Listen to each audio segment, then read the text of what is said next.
Graça e paz, meus irmãos. Mais uma vez estamos reunidos de forma remota para o nosso pequeno grupo das quartas-feiras, que no seu sentido ordinário acontece ali na casa do presbítero Flávio Mota e sua auxiliadora Patrícia. E louvamos a Deus pela vida desses irmãos que abrem a porta de suas casas para estarmos reunidos em oração, em aprendizado da palavra. Deus tem nos dado o privilégio nesse momento de isolamento social de podermos ter a tecnologia para podermos chegar até os irmãos, levar uma palavra de consolo, de conforto, de ânimo, de exortação. Que Deus nos fale essa noite através da sua santa palavra.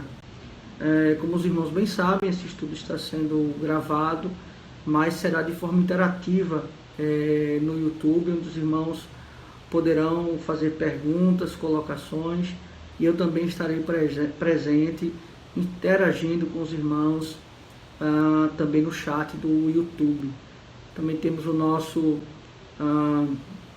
grupo de WhatsApp, onde os irmãos podem estar deixando ali justamente seus pedidos de oração, seus agradecimentos, para que possamos estar orando um pelos outros, na certeza de que é Deus que nos sustenta, nos consola, nos dirige, e que estejamos, acima de tudo, nesse momento de isolamento social, nos dedicando mais ao aprendizado da palavra do Senhor, à oração, que o Senhor esteja justamente trabalhando em nossos corações a nossa santificação. Meus irmãos, nós vamos hoje estudar o Salmo 33, mas antes de nós justamente irmos ao texto propriamente dito, eu queria, nesse momento, ter uma palavra de oração com os irmãos. Vamos orar nesse instante. Pai, muito obrigado pelo privilégio que nós temos de podermos, ó Senhor, mesmo distantes fisicamente, podemos estar unidos espiritualmente, poder chegar em cada casa, em cada lar, em cada irmão, com a Tua palavra, que os Teus servos possam ser alimentados, instruídos, exortados, esperançados, e que a Tua palavra, Senhor, encontre guarida em seus corações. É assim que nós aqui oramos e já Te agradecemos, em nome de Cristo. Amém. Meus amados irmãos, uma palavra inicial do Salmo de número 33. Neste Salmo não há nenhuma informação histórica acerca da sua motivação de ser escrito, e nem mesmo também a sua autoria, se de fato foi o rei Davi ou outro autor. Mas de fato, acima de tudo, o que está nesse Salmo é uma convocação ao povo de Deus em louvar e engrandecer o nome do Senhor. Então este salmo, ele nada mais é do que um louvor a Deus em reconhecimento e proclamação. Reconhecimento de quem Deus é e o que Ele faz, e a proclamação do seu ser para toda a humanidade. Acima de tudo, o que está atrelado a esse salmo e a beleza desse salmo é nós vislumbrarmos a providência de Deus, o cuidado de Deus, o zelo de Deus para com o seu povo. Seja um Deus que é digno de toda honra, de toda glória, de todo o louvor. Esse salmo, ele justamente, de uma certa forma, responde a pergunta do nosso breve catecismo de Westminster, na sua pergunta primeira: qual o fim ou finalidade principal do homem? Glorificar a Deus e se alegrar nele para todo o sempre. Então, este é basicamente digamos assim, o pano de fundo do Salmo. Ele está sobretudo em um aspecto teológico. Ele tem um aspecto geral, e aí nós temos que compreender isso, o chamamento a louvar a Deus, ele está para toda a humanidade, ele é para toda a humanidade. Ninguém é isento deste chamamento de louvar a Deus, mas a capacidade para que isso ocorra está justamente naqueles que são regenerados, naqueles que são convertidos pelo Senhor. A estrutura desse salmo, como sempre nós fazemos, há uma estrutura para esse salmo, e nós temos uma estrutura da seguinte forma: do verso 1 a 9, dos versos 10 a 12, dos versos 13 a 19 e dos versos 20 a 22, né? Sendo o verso de 1 a 9 basicamente falando do Deus Criador, os versos de 10 a 12 falando justamente das outras nações, posteriormente dos versos de 13 a 19 dos feitos de Deus, e depois dos versos 20 até o verso 22 justamente esse louvor e adoração ao nosso Deus. Dito isso, nós vamos para o Salmo, como sempre nós fazemos. Nós vamos verso a verso, tentando compreender o texto, extraindo dele também algumas aplicações para a nossa vida. Então o texto ele vai iniciar e ele vai assim nos dizer, a partir do seu verso primeiro. Primeiramente, o título desse texto ele é justamente Louvor ao Criador e Preservador. E ele vai assim nos dizer: exaltai, ó justos, no Senhor, aos retos fica bem louvá-lo. Aqui, primeiramente, é um chamamento, exaltar, é uma convocação, é uma intimação. Mas ele vai utilizar uma palavra, ó justos, né? E aqui não é uma ideia de uma retidão natural, não é a ideia daqueles que são aprovados por Deus pelos seus atos, mas ele fala aqui justamente dessa particularidade aos justificados.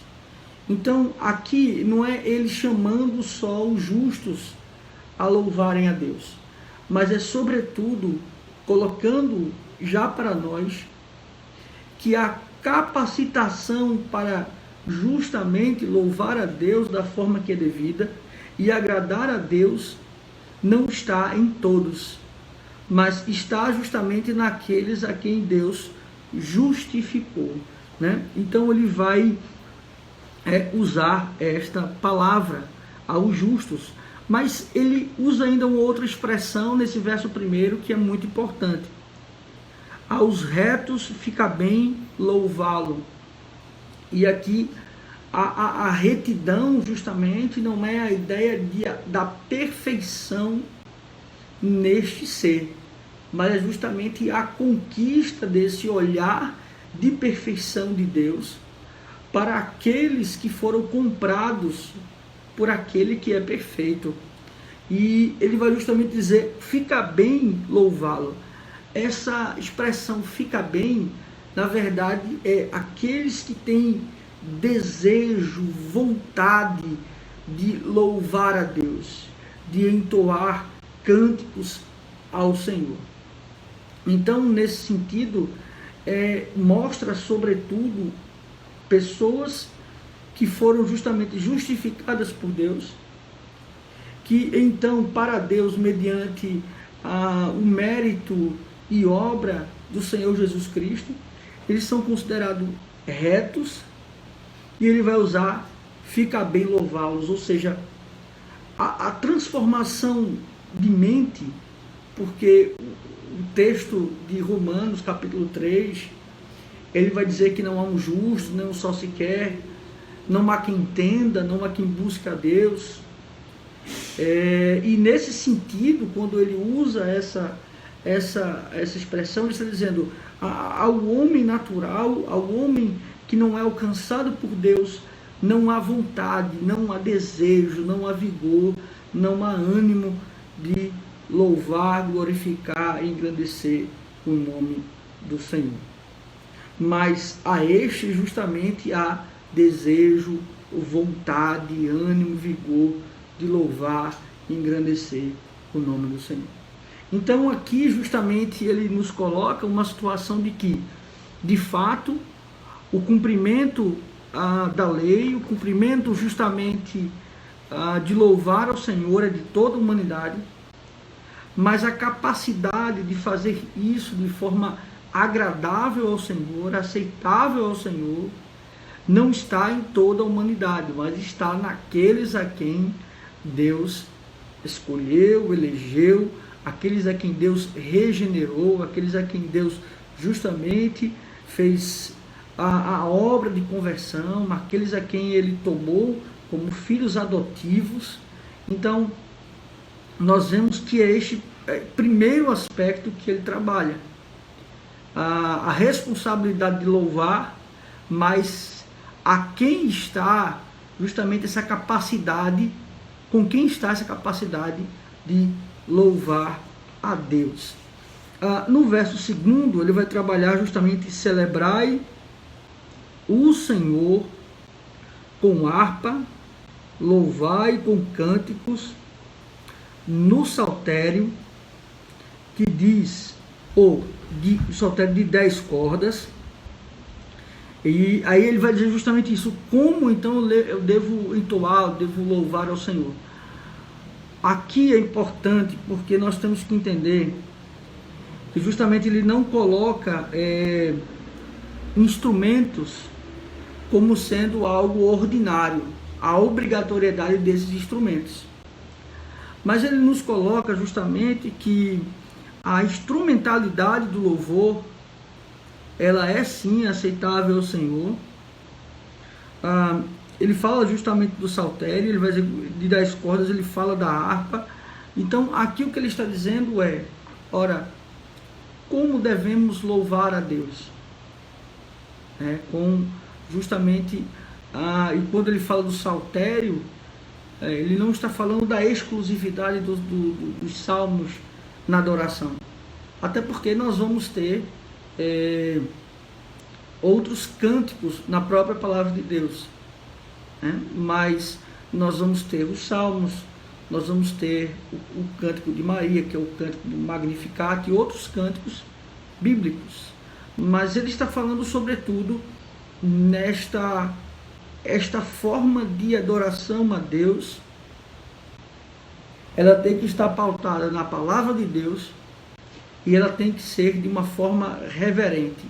Então, aqueles instrumentos, na época do salmista, deste poeta, justamente eram estes instrumentos, que também não destoavam da mensagem.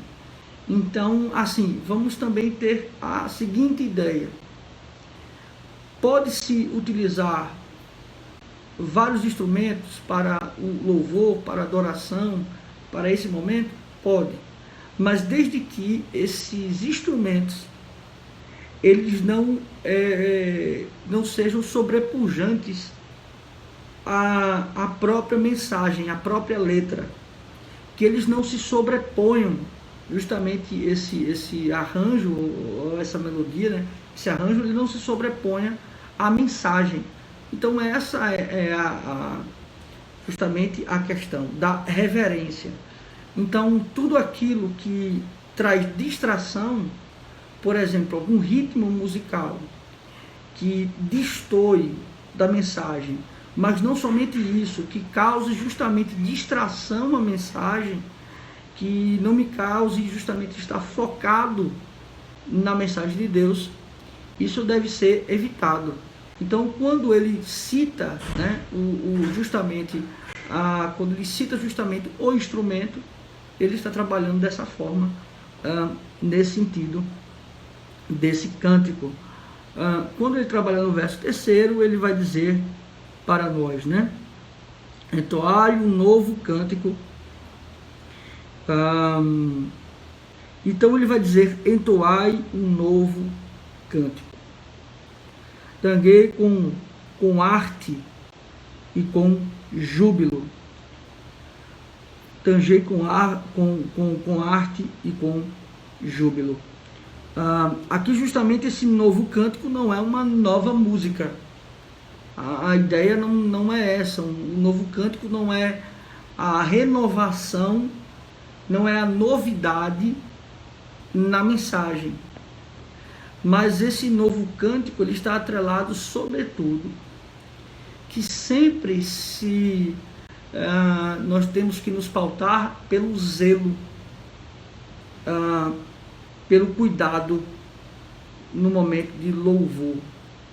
Então este novo cântico não é uma novidade, mas é um renovo das mensagens, da mensagem bíblica, do louvor ao Senhor. Então, renovo não é novidade, né? É como, por exemplo, pensarmos em renovação de votos. Ora, não são novos votos ou um novo casamento, mas é a reafirmação daquilo que já foi falado, é a reafirmação daquilo que já foi proclamado. Então, este novo cântico é a reafirmação das verdades de Deus que estão contidas nas Sagradas Escrituras. No verso de número 4, e aí justamente encerrando essa parte de introdução, de chamamento, mas lembrando que ele vai com uma certa estrutura desse tipo até o verso 9, mas ele vai dizer assim: porque a palavra do Senhor é reta, e todo o seu proceder é fiel. Então, por que justamente esse renovo, esse cântico, eles são as reafirmações da verdade? Ora, porque justamente eles advêm de algo que é inerrante, infalível, inspirado por Deus, que é a palavra de Deus. Ele vai usar duas palavras: ela é reta e todo o seu proceder é fiel. Então aqui a retidão, né, é tipo a régua de medir, né? E ele fala da fidelidade. Então a palavra de Deus nada mais é do que justamente a revelação do próprio ser de Deus. Então, por que esses cânticos eles devem estar pautados na palavra de Deus, devem estar observados na palavra de Deus? Ora, porque a palavra de Deus expressa a própria santidade de Deus. Então, os cânticos, os hinos, eles não podem expressar sentimentos humanos ou vontades humanas. Nós não devemos então olhar para a melodia da música, para a harmonia da música, mas para a fidelidade dos cânticos na palavra de Deus. Então, a fidelidade às Escrituras. Então, muitas vezes se vê em nossos meios harmonias, arranjos, melodias muito bonitas, porém que são antibíblicas. E muitas vezes se coloca a seguinte ideia: não, mas a intenção do coração não foi essa. Ora, o homem não deve ser guiado pelo seu coração, até porque o coração do homem é enganoso. Então, não é a intenção do coração que guia o louvor, não é justamente a experiência da autoria de um cântico que guia o louvor, mas o que deve guiar o louvor, conduzir o louvor, é justamente a palavra de Deus. Não são as experiências que devem ser cantadas, mas é justamente o próprio Deus, o ser de Deus, os seus feitos, que devem ser louvados e exaltados. E no momento que vivemos, isso é muito importante, porque os nossos cultos se tornaram muito antropocêntricos. as músicas, os cânticos, elas são elementos, muitas vezes em muitas igrejas, cruciais para se construir justamente o emocionalismo durante o culto e persuadir pessoas durante o culto. Então, não são os arranjos, a melodia que deve nos emocionar, mas é a verdade de Deus cantada que nos constrange a tal ponto que nos quebrantamos perante o Senhor. Então, nesse sentido, justamente, ele vai dizer o motivo o porquê esse renovo, ou a fonte desse renovo, é a palavra do Senhor. No verso de número 6, ele vai então agora começar a argumentar. Primeiramente, ele fez um chamamento. Posteriormente, ele disse como seria esse chamamento ao louvor. Qual é a fonte desse chamamento? Mas agora ele vai trabalhar a motivação de se chamar as pessoas a louvarem a Deus. Qual é então, o porquê então Deus merece e é digno de toda honra, de toda glória, de todo louvor. E aí ele vai trabalhar o aspecto criacional de Deus. E nesse aspecto criacional nós vamos ver justamente a providência de Deus. Acompanhe comigo a partir do verso 6. Ele vai dizer: os céus, por sua palavra, se fizeram, e pelo sopro de sua boca, o exército deles. Aqui, então, justamente ele vai trabalhar agora o aspecto os céus por sua palavra. Aqui ele está trabalhando um aspecto, sobretudo, de uma linguagem sinonímica, né? Aqui não é céu simplesmente o céu das alturas, mas é toda a estrutura. Aqui é tanto o céu, o firmamento, quanto também a questão celestial, mas é toda a estrutura do planeta. Então, é o específico, a palavra céu, representando o que é geral, né?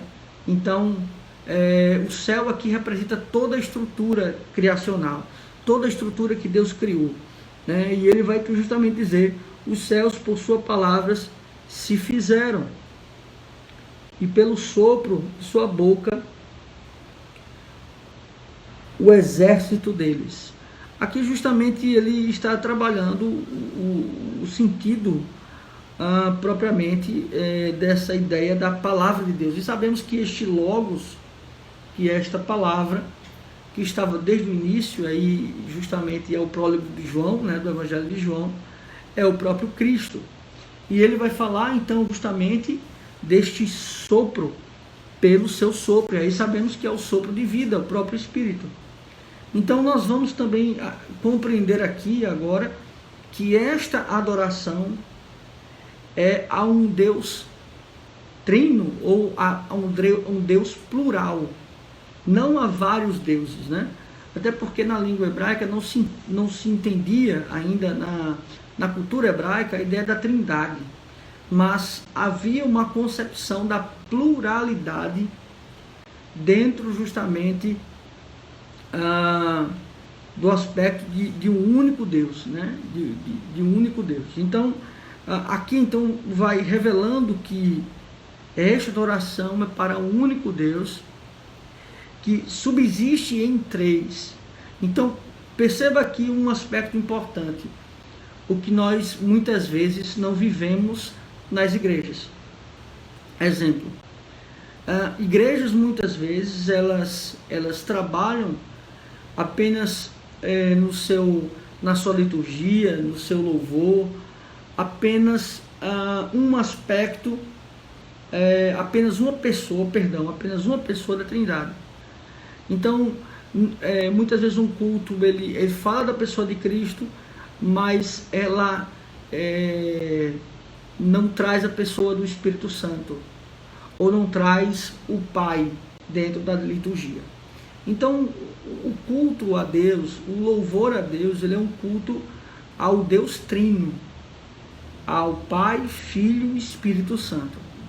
E então, muitas vezes, algumas igrejas dão muita ênfase ao Espírito Santo, mas não é um culto centralidade na pessoa de Cristo. Ou não há uma ênfase também no Deus Pai. Então isso tem que ter justamente cuidado em relação à liturgia do culto. No verso de número 7, ele vai assim nos dizer: ele ajunta em montão as águas do mar, e em reservatório encerra as grandes vagas.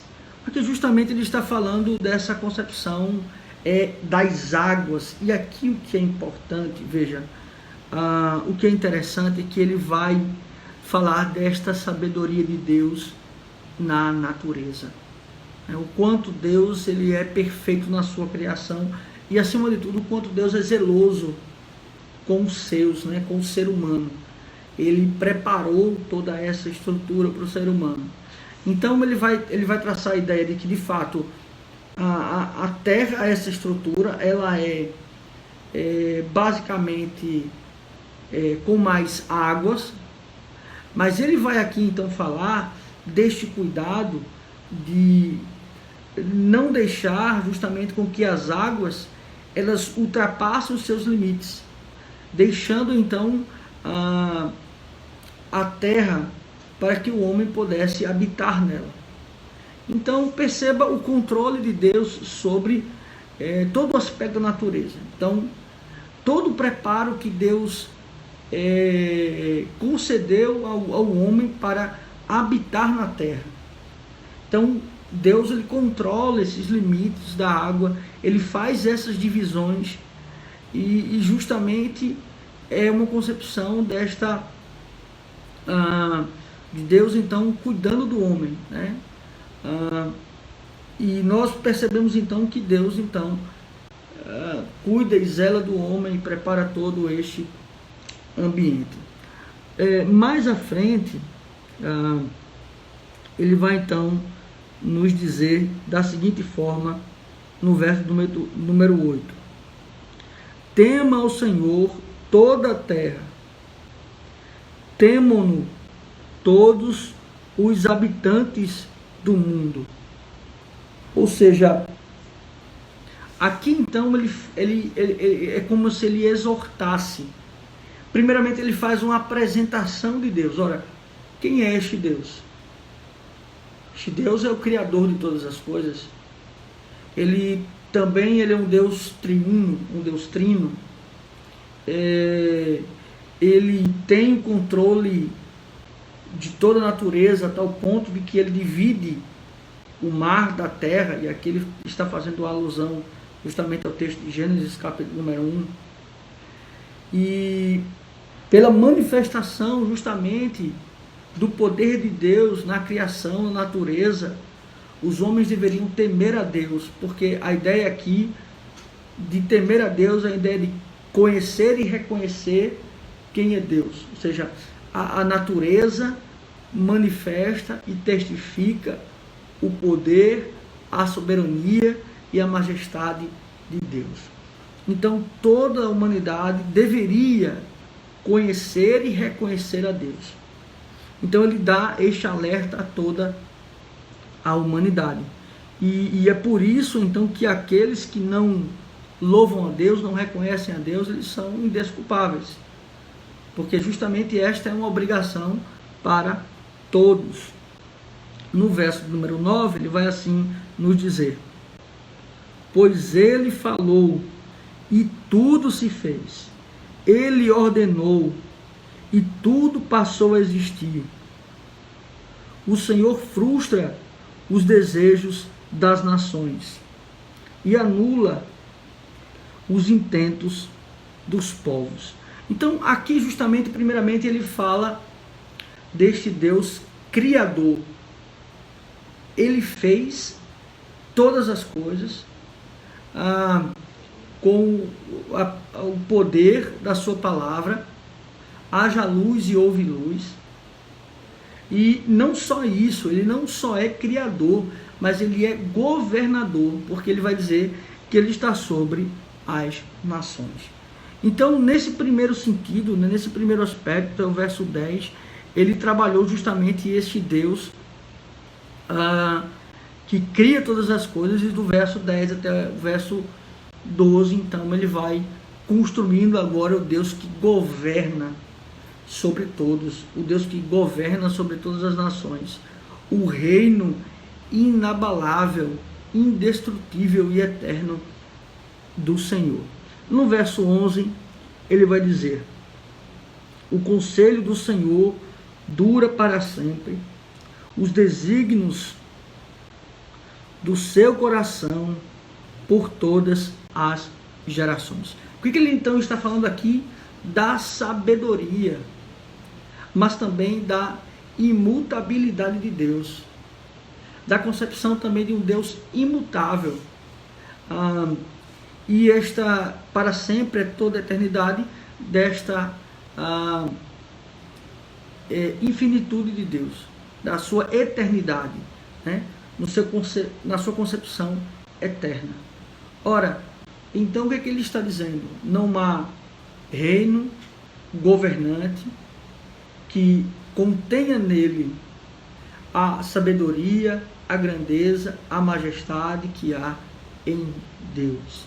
Então aqui ele também fala desta superioridade de Deus sobre todas as nações, sobre todos os povos, porque nele subsiste, nele está a sabedoria, nele está o poder, e nele está justamente a existência, a existência eterna, nele está a eternidade. No verso número 12, para justamente essa percepção, essa segunda parte de 10 a 12, em relação às nações, ele vai trabalhar da seguinte forma: feliz a nação cujo Deus é o Senhor, e o povo que ele escolheu para a sua herança. Feliz a nação cujo Deus é o Senhor. Ora, porque esta nação ela é feliz quando Deus é o Senhor. E aqui não é uma escolha da nação. Perceba que aqui, sobretudo, não é uma nação decidindo ter Deus como Senhor, porque ele governa sobre todas as nações. A questão aqui não é essa. Mas a felicidade está no seguinte sentido: a nação sendo abençoada e agraciada por Deus. Deus se revelou à nação, a um povo, e este povo, através de uma transformação, de uma regeneração de Deus, eles agora servem a Deus, e agora eles vão desfrutar das bênçãos de Deus, da felicidade, justamente. E qual é a felicidade, né? Qual é justamente a real felicidade? É agradar a Deus. Porque justamente em agradar a Deus eu ando retamente, em agradar a Deus eu penso retamente, em agradar a Deus eu me desvio do mal e consequentemente aí eu não sofro as consequências do mal, né? Então, nesse sentido, é esta felicidade que ele vai trabalhar. Felicidade justamente de ser o povo escolhido de Deus. E é justamente esta herança. Ora, porque qual é a herança maior do povo de Deus? É justamente ser prometido a este povo a vida eterna, né? Uma terra, um lugar, né, preparado para este povo. A herança não é desfrutar, sobretudo, das coisas terrenas, mas a herança prometida ao povo de Deus é desfrutar de algo que dura para sempre. E esse desfrutar está sobretudo em desfrutar da presença de Deus, em desfrutar de ser aceito por Deus, de poder então, para toda a eternidade, glorificar e honrar o nome do Senhor. Mas dos versos 13 ao verso 19, ele vai trabalhar outra estrutura do texto. E aí ele vai trabalhar justamente essa onisciência de Deus. O Senhor olha dos céus e vê todos os filhos dos homens, do lugar da sua morada, observa todos os moradores da terra. Ele que forma o coração de todos eles, que contempla todas as suas obras. Não há rei que se salve com o poder dos seus exércitos, nem por sua muita força se livre o valente. Aqui justamente ele trabalha a onisciência, a onipresença e a onipotência de Deus. É Deus quem conhece os corações, mas não só conhece, ele forma os corações. É justamente isso que ele vai dizer em Romanos 9 em relação a Faraó. Ele mesmo constituiu o Faraó, ele mesmo endureceu o coração de Faraó. Então não é um coração duro, mas é um coração que foi endurecido pelo Senhor. Então aqui justamente está nos revelando, não é um Deus que intervém na história, mas é o Deus que escreve a própria história. Então aqui justamente está também se falando dos decretos de Deus. Os decretos de Deus. E aí justamente não há poder terreno que venha sobrepujar, subjugar o poder de Deus. Não há sabedoria humana, não há exército que possa conter, justamente que possa parar ou frear o poder do Senhor. Por que isso é importante para nós? Porque justamente nós muitas vezes buscamos a confiança em estruturas falhas, em estruturas efêmeras. E nós precisamos justamente sempre nos voltar para aquele que não só está acima das estruturas, não só aquele que subjuga as estruturas, mas aquele que criou as próprias estruturas. Então essas estruturas, elas foram criadas para o louvor e glória do Senhor. Então nós não podemos idolatrar as estruturas, as pessoas, os reis, mas nós temos que justamente louvar aquele que as criou, aquele que é o Criador, o detentor de todas elas. A partir do verso 17 ele vai dizer: o cavalo não garante vitória, a despeito de sua grande força, a ninguém pode livrar. Ele está falando aqui do cavalo, mas mais uma vez ele usa a figura da sinédoque, né? É justamente a concepção de pegar um termo específico, mas para falar de um aspecto geral. Então o cavalo aqui ele representa toda a estrutura bélica, todo o exército, tudo aquilo que uma nação, um governante se confiava, porque o cavalo ele representava força, justamente a concepção de cavalo, e naquela época no sentido de guerra ele era fundamental, né, para o exército. Então aqui está falando justamente isso. Ora, tudo aquilo que traz ao rei confiança, tudo isso é destruído por Deus, né? Tudo isso é abalado por Deus. Um outro sentido que ele vai trabalhar no verso 18, ele vai assim nos falar, no verso 18: eis que os olhos do Senhor estão sobre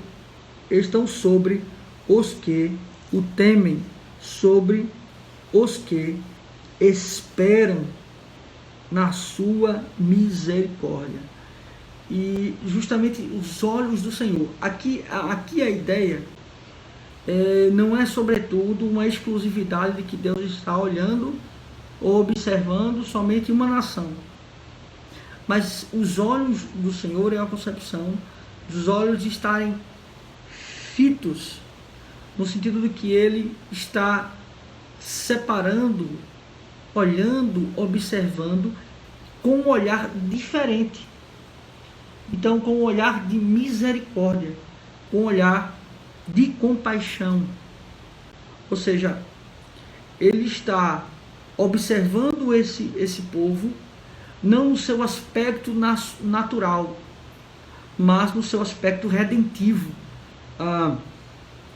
E esperam no Senhor e na sua misericórdia. Aqueles que esperam em Deus, ou seja, aqueles que é aquela ideia de uma paciência triunfante, né? Aqueles que têm esperança em Deus, que justamente detém todo o poder.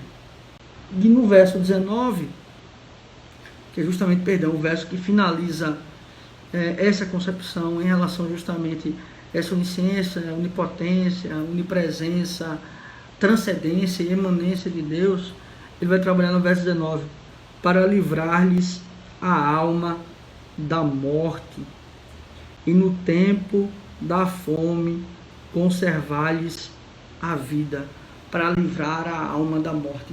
Ele fala aqui de uma integralidade da salvação, e não tem relação com a missão integral, mas a integralidade justamente do Evangelho. E a concepção aqui, né, a alma, e aí ele fala deste aspecto de dicotomia, né, não uma tricotomia, e ele fala justamente dessa ideia da alma e do espírito. E aí é justamente como então o homem glorificado, o homem ressurreto, ele se apresentará diante de Deus. Ou seja, não só a alma, mas também este corpo.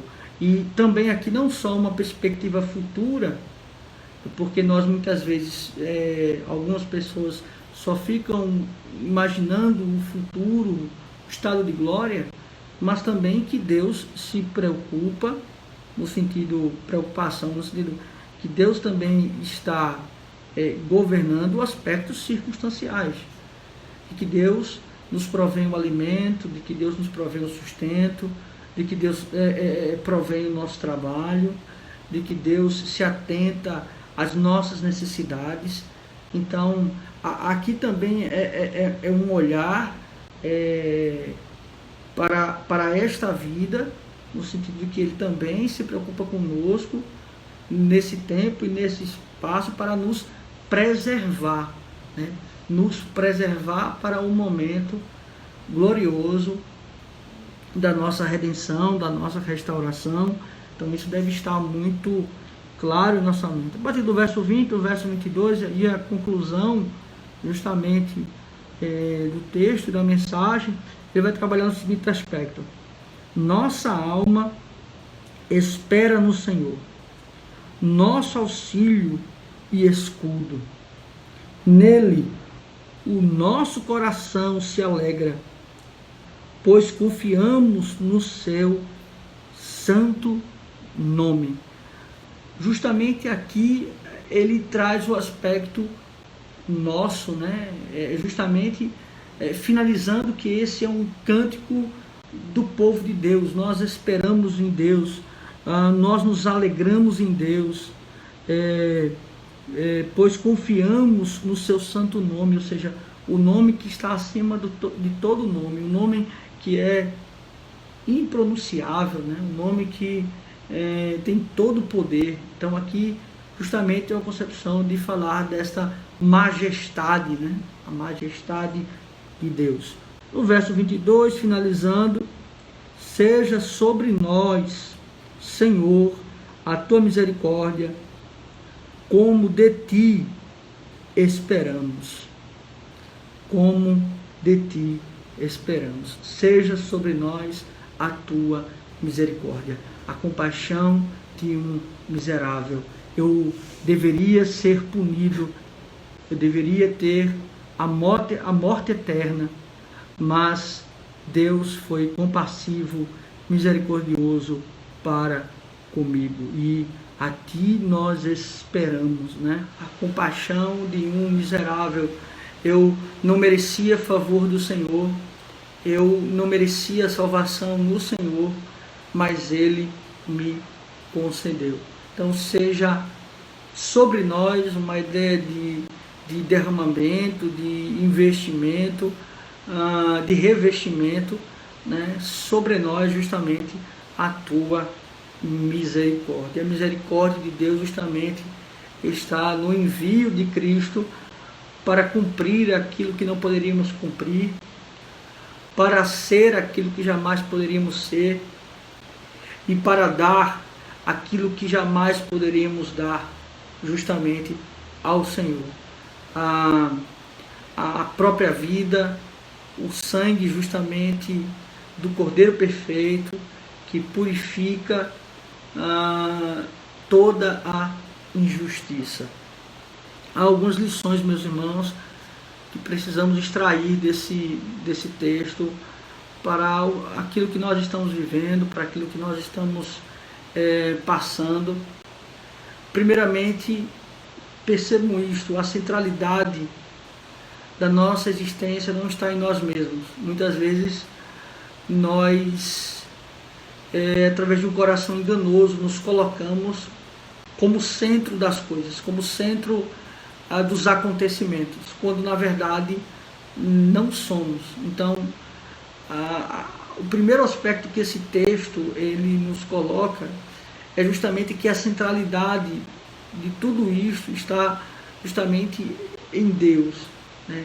O foco é Deus, o foco é a sua glória, o foco é a sua majestade, de maneira que então o culto que prestamos a Deus não é um culto que me faça bem, não é o culto que responda os meus anseios, não é o culto que venha preencher justamente as minhas lacunas, seja ela emocional, seja ela financeira, em qualquer das áreas, mas não, justamente isso, o culto é para que todo ele seja pensado e estruturado para o louvor e glória do nome do Senhor. Esta é uma primeira lição desse texto. Uma outra coisa importante desse texto é justamente sempre entender e compreender que não há estrutura humana, não há reis, governantes que justamente possam nos proteger aonde esteja a nossa confiança. Mas a nossa confiança, a nossa esperança está no Senhor. E constantemente nós temos este erro de olharmos para as coisas, para as estruturas, para as pessoas e depositar nelas nossa esperança, nosso desejo de viver, nossa vontade de viver, e não deve ser assim. A nossa esperança deve estar pautada e centralizada em Deus. Por fim, um terceiro aspecto desse texto para as nossas vidas, para a nossa aplicação, é que nós devemos sempre buscar o Senhor na sua palavra. Veja, a nossa renovação, a nossa animação, a nossa motivação, ela não está justamente em estruturas inventadas por homens. Nós muitas vezes queremos buscar algo novo, alguma novidade, e quando na verdade ser renovado pelo Senhor não está atrelado em coisas novas, mas está justamente em reafirmar, em repetir aquilo que já foi dito, porque justamente são as promessas de Deus e aquilo que Ele prometeu, Ele é fiel para cumprir. E qual é a promessa de Deus que nos faz perseverar, que nos faz continuar a caminhada cristã?